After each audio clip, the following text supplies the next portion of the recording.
Good evening to all of you. Welcome to ITA Online.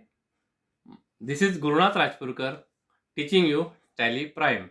To know the tally, what do you mean by tally? Tally means equal. There are two sides, debit or credit. Total of both the side to be equal is known as tally.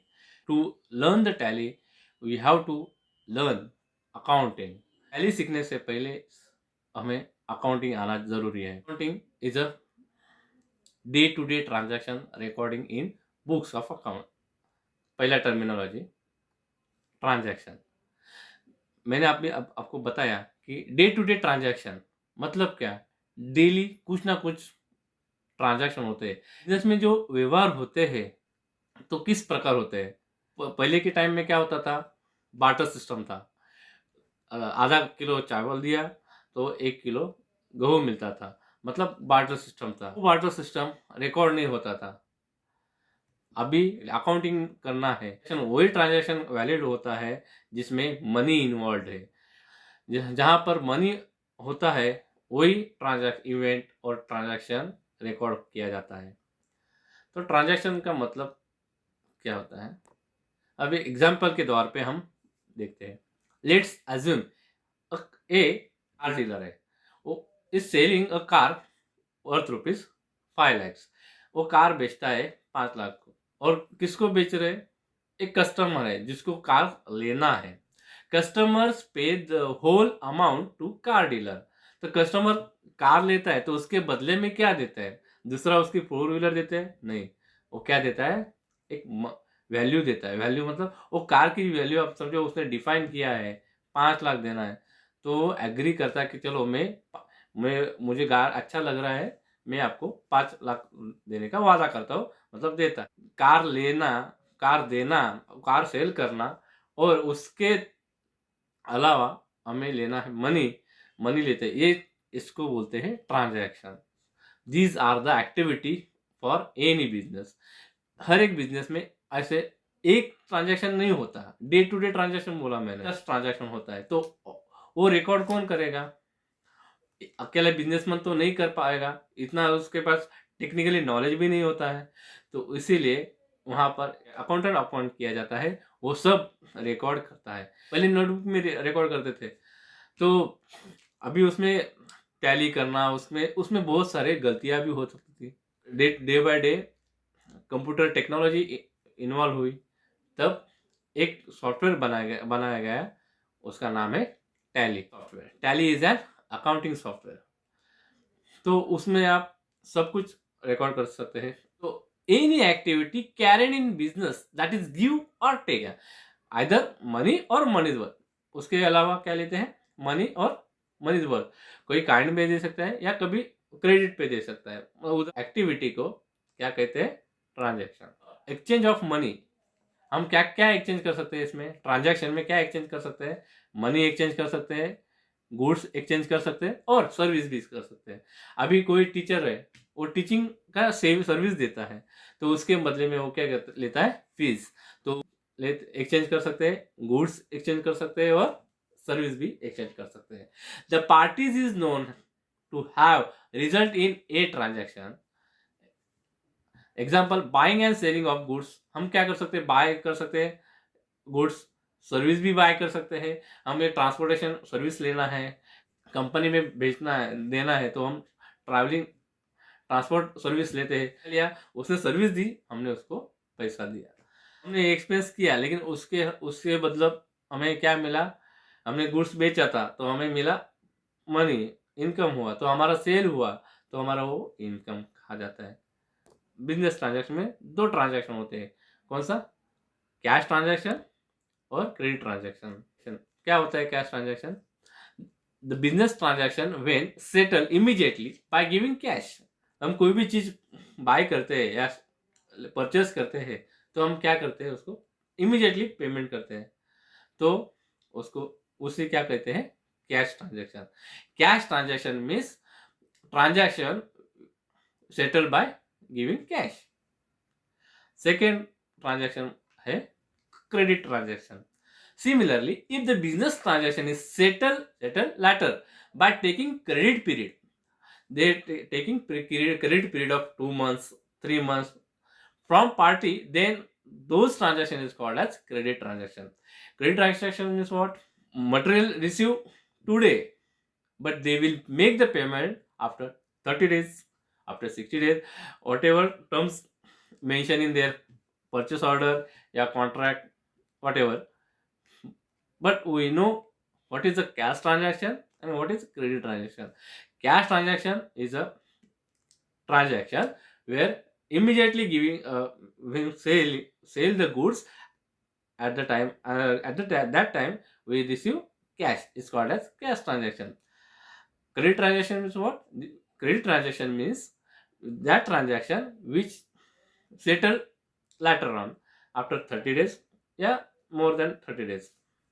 So there are two transactions, cash transaction and credit transaction. Cash transaction is an actual concept, but credit transaction is an accrual concept. Why? And what do you mean by accrual? Accrual concept is an accounting concept. Is a accrual principle is an accounting concept that required accounting transaction to be recorded in the time of period in which they occurred. They occurred or due, regardless or of the time period when the actual cash flow from the transaction. Means what? Example देता हूँ. अभी आपका salary आता है, मार्च का salary है. मार्च का salary हम काम करने के बाद हमें पेमेंट कब मिलेगा? अप्रैल में मिलेगा. तो ये कौन से ईयर में ट्रांजैक्शन रिकॉर्ड होना चाहिए? हमारा अकाउंटिंग पीरियड क्या होता है? अप्रैल टू मार्च. तो अप्रैल में रिकॉर्ड होगा या मार्च में रिकॉर्ड होगा? एक्चुअल रिकॉर्ड होना चाहिए. पेमेंट कब मिलने वाला है? अप्रैल में, तो अप्रैल में होना चाहिए. लेकिन अकाउंटिंग कंसेप्ट क्या बोलता है? आपकी सैलरी आपने काम किया, मतलब आपका वो एक्चुअली इनकम कौन सा मंथ का है? लास्ट ईयर का. रिकॉर्ड कहाँ होना चाहिए? मार्च मंथ में. तो इसको क्या कहते हैं? Accrual concept. व्हेन कैश मिलता है उस टाइम रिकॉर्ड नहीं करना है, जिस टाइम ड्यू होती है उस टाइम अपने हमें रिकॉर्ड करना है. अब नेक्स्ट टर्मिनोलॉजी है buy. Purchase. What do you mean by purchase? Purchase means anything buy with cash or credit is called as purchase. हम कैश में परचेस करते हैं या क्रेडिट में भी परचेस कर सकते हैं. लेकिन purchase means what? Buying of goods in cash और क्रेडिट.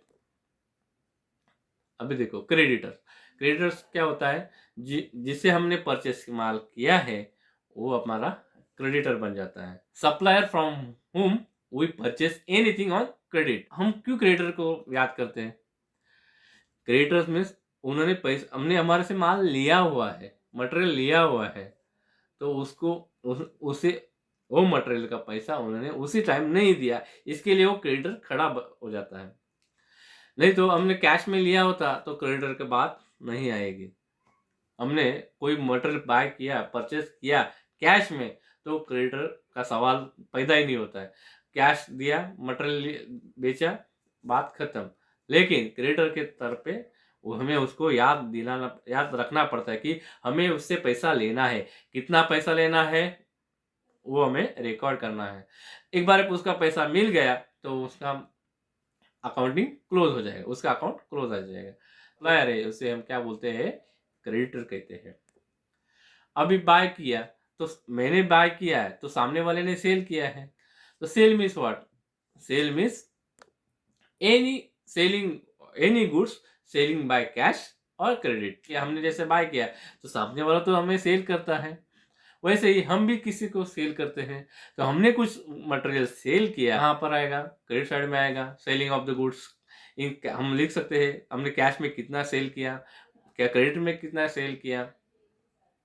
लेकिन कैश में किया तो उसका कोई आदमी खड़ा नहीं होएगा, मतलब हमारा ट्रांजैक्शन खत्म हो जाता है. लेकिन किसी ने उधार पे माल लिया है हमारे से, तो हमारे लिए वो क्या बन जाता है? डेटर. उसको बोलते हैं debtors. Customer to whom we sell anything on credit basis. हमने क्रेडिट बेसिस मतलब एक महीने के बाद वो पेमेंट करने वाला है, बोला आज मेरे पास पैसा है नहीं, मैं आपको 3 महीने के बाद या 1 महीने के बाद आपको पेमेंट कर दूंगा.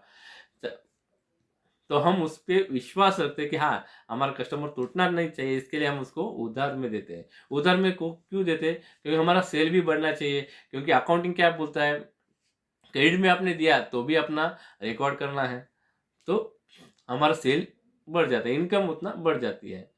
इनकम भी कौन से कंसेप्ट में रिकॉर्ड किया जाता है? एक्रूअल बेसिस पे। What do you mean bye book keeping? Bookkeeping is a keeping day-to-day records is called as bookkeeping.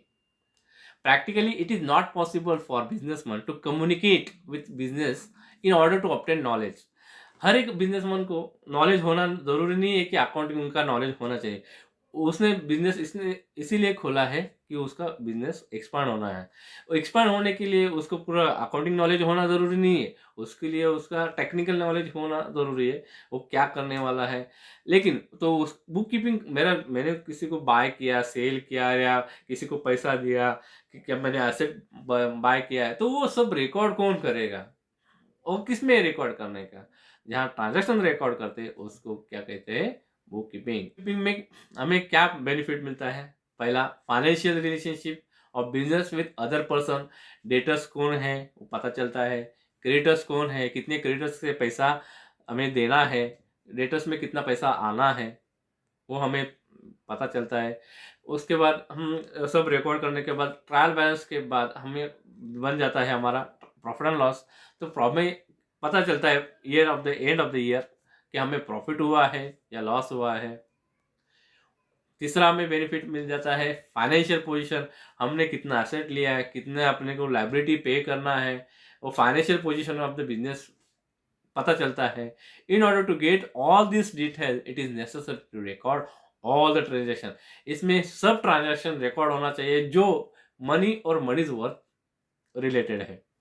Barter system जैसा नहीं, जो हमने कुछ माल बेचा और दूसरा माल लिया, ऐसा नहीं। माल पे माल ये ट्रांजैक्शन नहीं होता है, वो रिकॉर्ड नहीं हो सकता। जहाँ पर मनी इन्वॉल्व नहीं है वो ट्रांजैक्शन रिकॉर्ड नहीं हो सकता। रिकॉर्ड ऑल दिस ट्रांजैक्शन को क्या कहते हैं? Bookkeeping. Bookkeeping is an day to day transaction record in a software is called as bookkeeping. अभी नेक्स्ट है accounting. Bookkeeping and accounting. There are two terms. Bookkeeping is a recording. लेकिन accounting is a analysis of जो record किया है उसको हमें analyse करना है, इंटरप्रेट करना है। अपने इनकम टैक्स को दिखाने के लिए हमें एक प्रॉफिट एंड लॉस का एक बैलेंस शीट बनाना है, प्रॉफिट एंड लॉस और बैलेंस शीट का फाइनेंशियल पोजीशन बनाना पड़ता है।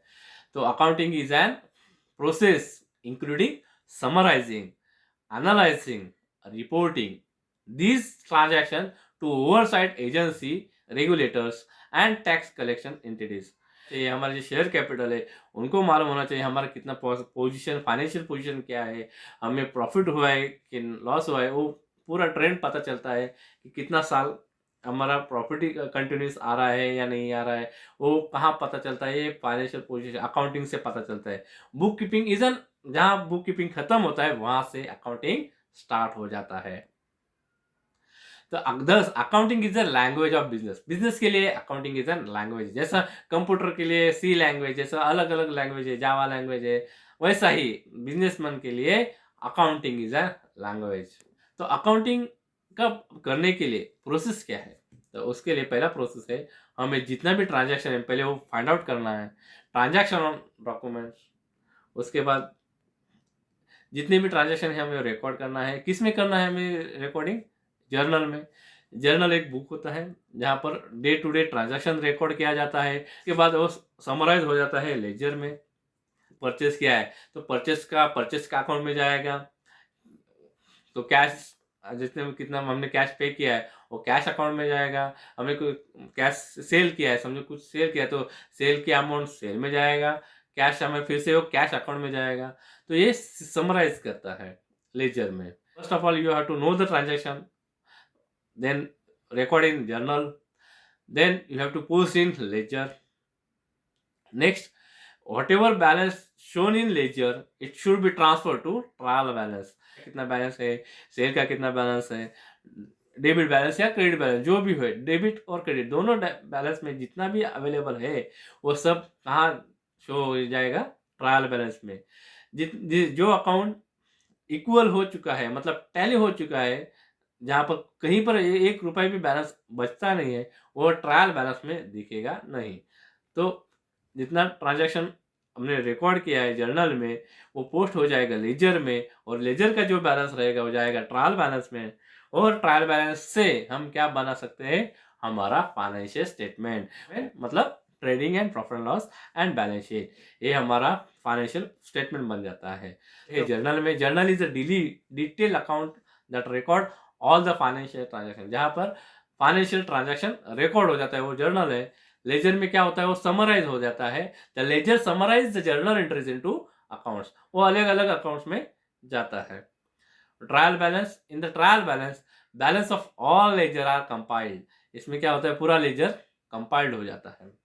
और फाइनेंशियल स्टेटमेंट में क्या हो जाता है, हमें क्या फाइंड आउट करते हैं, trading account, profit and loss account and balance sheet. Next terminology है double entry system. What you mean by double entry system? Double यानी 2, हर एक एंट्री का 2 इफेक्ट होंगे, डेबिट और क्रेडिट। ऐसे हम करते हैं, एक कार, ये है car dealer, is selling car worth ₹5 lakh, हमने कार बेचा है 5 लाख का, कार बेची और हमें पैसा मिला, तो कार और पैसा ये दोनों क्या हो गया, हमारा double entry. Customer pay the whole amount to the car dealer, customer 5 lakh पूरा पे करेगा, डीलर को पे करेगा 5 लाख रुपए, तो वो कस्टमर पे करेगा मनी, और ये क्या देगा, कार देगा। कार और मनी का जो लेन देन है उसे हमें क्या कहते हैं, double entry system. Car dealer के बुक में क्या एंट्री आ जाएगी, कार, वहाँ कार के स्टॉक में से स्टॉक खत्म हो गया, मतलब उतना कम हो गया, डिक्रीज हो गया, कार स्टॉक डिक्रीज हो गया, और उससे क्या मिला, डीलर से पैसा मिला, तो उसका कैश का जो बैलेंस था वो क्या हुआ, बढ़ गया, इंक्रीज हो गया, cash bank increase. Same transaction record करना है कस्टमर के बुक में, तो क्या आएगा, वहां से क्या हो जाएगा, वहां उसके कार मिल जाएगा, कार मिली तो उसके एसेट बढ़ गई, कार इंक्रीज, और कैश और बैंक डिक्रीज। उन्होंने पैसा पे किया है तो उसके अकाउंट में से पैसा, कैश के अकाउंट में से उसका पैसा कम हो गया, तो उसका डिक्रीज हो गया, कैश डिक्रीज हो गया। तो यहाँ कैश, कार डीलर के पास कैश इंक्रीज हो गया, कस्टमर के बुक में कैश डिक्रीज हुआ, और यहाँ पर स्टॉक, कार डीलर के पास स्टॉक डिक्रीज हुआ और कस्टमर के बुक में कार इंक्रीज हुआ। तो ये हुआ डबल एंट्री सिस्टम। हर एक का 2 इफेक्ट होगा, those 2 effect are consider as debit and credit, एक डेबिट होगा एंड एक क्रेडिट होगा। As per the double entry system, every debit effect must have an equal and opposite credit effect. हर एक double entry system में क्या होगा, एक debit effect होगा और एक क्रेडिट इफेक्ट होगा, ऑपोजिट, लेकिन दोनों भी क्या होना चाहिए, दोनों का अमाउंट सेम होना चाहिए, तभी वो टैली हो जाएगा। इसमें एक गलती हो सकती है कि यहाँ पर हमने डेबिट में 10,000 5 लाख लिए लिखा, लेकिन क्रेडिट में पोस्टिंग करने के टाइम 50,000 लिखा, 1 0 टाइप नहीं किया, तो हो सकता था। लेकिन कहाँ पर हो सकता था, जहाँ मैन्युअल होता था, लेकिन अभी जो टैली सॉफ्टवेयर है उसमें ये पॉसिबल नहीं है मोस्टली, क्योंकि हम डेबिट में 50,000 लिया तो क्रेडिट में भी 50,000 जाएगा, 5 लाख का नहीं होगा, लेकिन अमाउंट टैली हो जाएगा, टैली में टैली हो जाएगा, लेकिन आंसर रॉन्ग होगा, तो वो हमें एरर फाइंड आउट करना पड़ेगा उस time, end of the month, अब जहां हम रिकॉर्ड क्लोज करते हैं। अकाउंट में क्या क्या एलिमेंट्स होते हैं, फर्स्ट ऑफ ऑल कैपिटल। जब कोई भी बिजनेस स्टार्ट करते हैं तो हम क्या करते हैं, पहले हमें कैपिटल इन्वेस्ट करना पड़ता है। तो जो capital means what, amount investment in the business either to start the business और एक्सपांड द बिजनेस। हमें क्या करना है, हम कैपिटल यूज करते हैं, कब करते हैं, जब बिजनेस स्टार्ट करते हैं तभी, और बिजनेस को हमें एक्सपांड करना है तब कैपिटल इन्वेस्ट करते हैं। कैपिटल 2 तरीके होते हैं, ओनर्स कैपिटल और share holder capital. Owners capital means what, owner का खुद का कैपिटल, खुद का कैपिटल।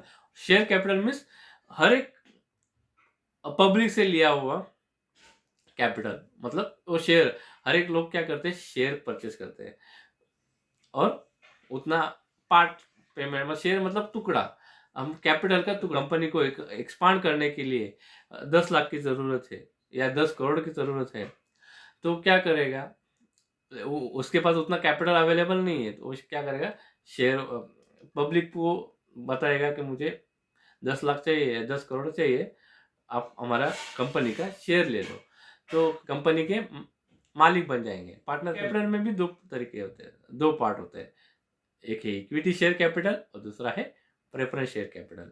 इक्विटी शेयर ये जो ओन्स कैपिटल होता है, लेकिन प्रेफरेंस शेयर कैपिटल वो परसेंटेज उसका फिक्स होता है, भले वो कंपनी लॉस में जाए या प्रॉफिट में जाए, उसको उनको लेना देना नहीं होता है, उनका फिक्स रेट ऑफ इंटरेस्ट रहता है।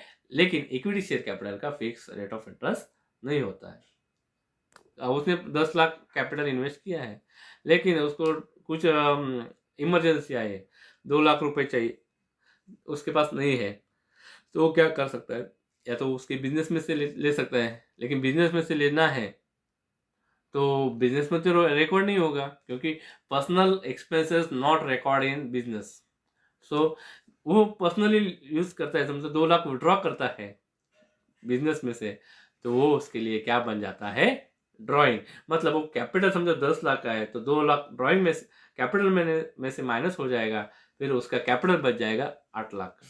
तो कैपिटल में से ड्राइंग माइनस हो जाएगा, लेकिन उसका वो जो खर्चा जो लेगा 2 लाख जिस खर्चे के लिए, वो रिकॉर्ड उसके बिजनेस में रिकॉर्ड नहीं होगा, क्योंकि वो बिजनेस पर्सनल यूज के लिए।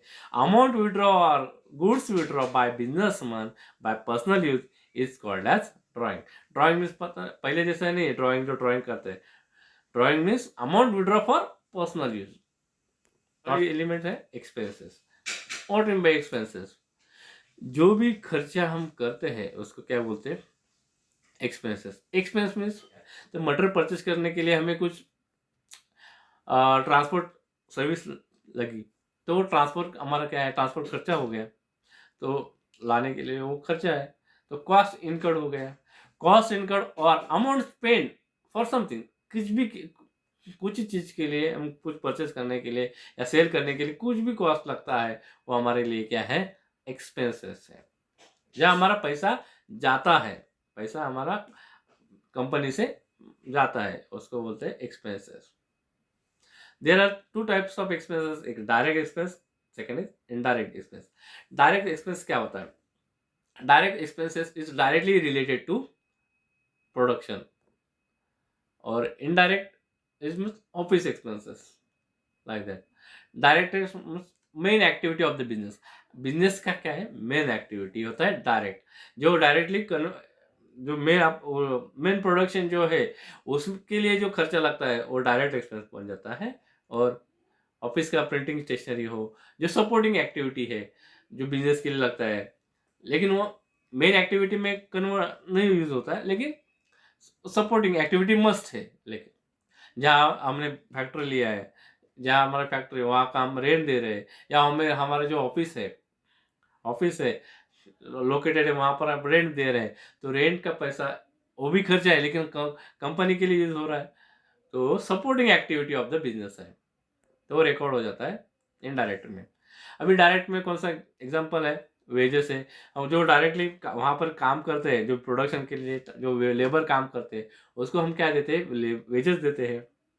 तो उसको मटेरियल अनलोड करना है, या कुछ मटेरियल हम सेल कर रहे हैं तो उसको लोडिंग करना है, तो वो भी खर्चा हो जाता है, तो वो खर्चा भी डायरेक्ट एक्सपेंस में आ जाता है। उसमें वो कैरेज इनवर्ट जो बोला ना, ट्रांसपोर्ट चार्जेस, जो अभी यहाँ से मटेरियल हमने लोड कर दिया, लोड किया, फिर वो जाएगा कस्टमर के पास, तो कस्टमर का जो ट्रांसपोर्ट फैसिलिटी हम यूज कर रहे हैं, उसका जो खर्चा पे कर रहे हैं, वो हमारा वहाँ directly related to carriage inward, carriage. और एक है कोल फ्यूल एंड चार्जेस, मतलब हमें कुछ कोल लगा या फ्यूल लगा, ऑयल लगा, कुछ हम रॉ मटेरियल है, रॉ मटेरियल के लिए कुछ फ्यूल लगा, तो वो सब चार्जेस का है, डायरेक्टली इन्वॉल्व है प्रोडक्शन के लिए, तो डायरेक्ट एक्सपेंस हो जाएगा। अभी इनडायरेक्ट एक्सपेंसेस में क्या क्या आता है? ऑफिस एक्सपेंस आता है, प्रिंटिंग एंड स्टेशनरी है, जो प्रिंटिंग हम जेरोक्स निकालते हैं, स्टेशनरी मंगाते हैं बाहर से हमारे कुछ डॉक्यूमेंटेशन करने के लिए, हमारा ऑफिस यूज़ के लिए एडवर्टाइज करते हैं, हमारा कंपनी एक्सपांड करने के लिए हम एडवर्टाइज करते हैं। वो तो डायरेक्टली इन्वॉल्व नहीं है एक्सपेंसेस, तो ये हमारा एक्सपेंस है, लेकिन वो इनडायरेक्टली है, सपोर्टिंग एक्टिविटी है। नेक्स्ट इंसेंटिव है, कस्टम हमारे जो ऑफिसर है, ऑफिस में काम करते हैं, उसका हम सैलरी देते हैं, तो सैलरी वो इनडायरेक्ट में आ जाता है। और इनसे उनको इंसेंटिव देते हैं, तो इंसेंटिव इनडायरेक्ट में जाता है। हम ऑफिस का रेंट पे करते हैं, या किसी रेंट पे कुछ हमने लिया है मटेरियल, या कुछ भी लिया है यूज कर रहे हैं, तो वो हम उसका रेंट पे करना, वो इनडायरेक्ट में आ जाता है। नेक्स्ट एलिमेंट है एसेट।